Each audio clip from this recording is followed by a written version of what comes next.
Yeah, it was October. We got married October 26th. Y'all got an anniversary. Yeah, 22. Okay. One of the ladies at the tournament today said, I guess you all have been married a long time, and I just couldn't even remember. I remember it's 19. Like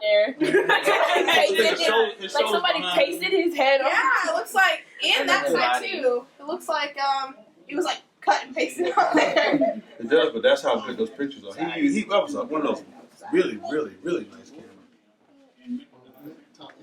Ah. I told him about that. She's looking at Donna. Like Lana Del Rey. That's the one thing I does. It's almost like you said, I really just don't believe it. Is she really married?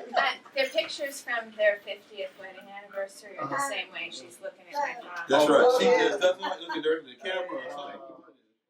When we decided to get married and let them know, I remember it was a kind of a shocker.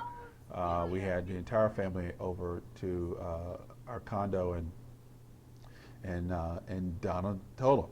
And so the sisters were kind of cool. The brother-in-laws were cool, but Mama and Daddy weren't cool. You could see definitely Mama was having problems. She was fine with us dating, but she never thought it would lead to marriage.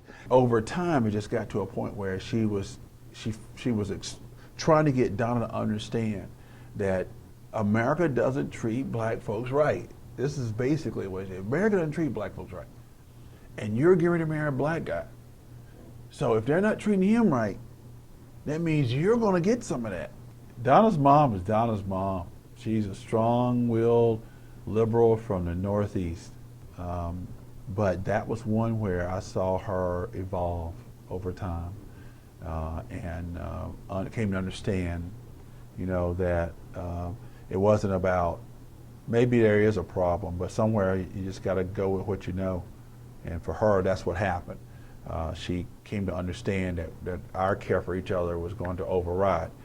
She also came to understand that I was different, okay? That I didn't conform. I was who I am, so she had her traditions about what she did on Sundays, and it was different than my traditions. And I remember one time for Thanksgiving, we were there, and she would always make this chicken liver, goose liver thing, or turkey liver thing, I don't know what it was, some pate and some kind of stuff, and she always was served this during Thanksgiving, and and a lot of the things she cooked just weren't in my taste zone. But if she was one of those mothers that I put it on the table, you're supposed to eat it, whether you wanted it or not, and it's just what I'm cooking for you. And that's not what I was taught. My mom was like, you can eat if you want to. I don't care if you don't eat it, but don't look for anything else. All right, so you better get what you get. But that's it. She expected you to eat it.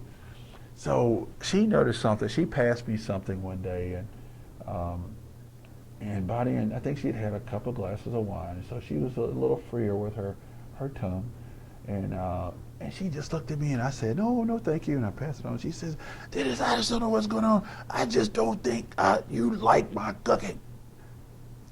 And I said, Miss Tompkins, that's not it. It's not that I don't like your cooking. I just don't like some of the things that you cook. And she just had this look on her face, like, I can't believe you said that. I was like, I think you're a great cook. It's just that I don't eat all the things that you cook. There are times when I wondered about our children and said, what have I done?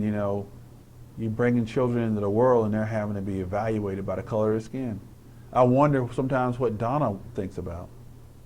Does she now remember what her mom, her grandma said? I mean, I can fend for myself, but her children can't. And they're not looked at as half white. They're looked at as black. They're looked at as a minority. And there have been some times in the last 2 years, especially as Elise has gotten older, now she's about to go out in the world and being considered for this or that, and softball and school, and I said, it really hurts me to think that she would be evaluated, based on her skin color.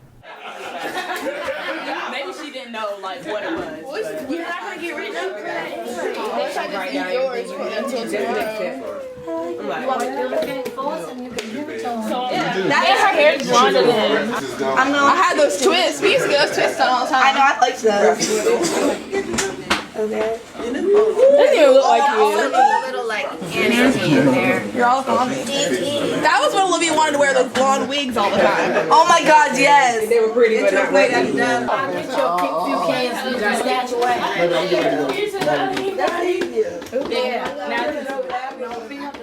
All of us, our children were over there. It's like when we grew up. It's the equivalent of what happened when we grew up.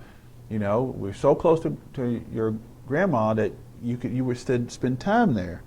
And so Ephraim's children, Christy and Philip, you know, and my children, they all have this affection and affinity for Mama.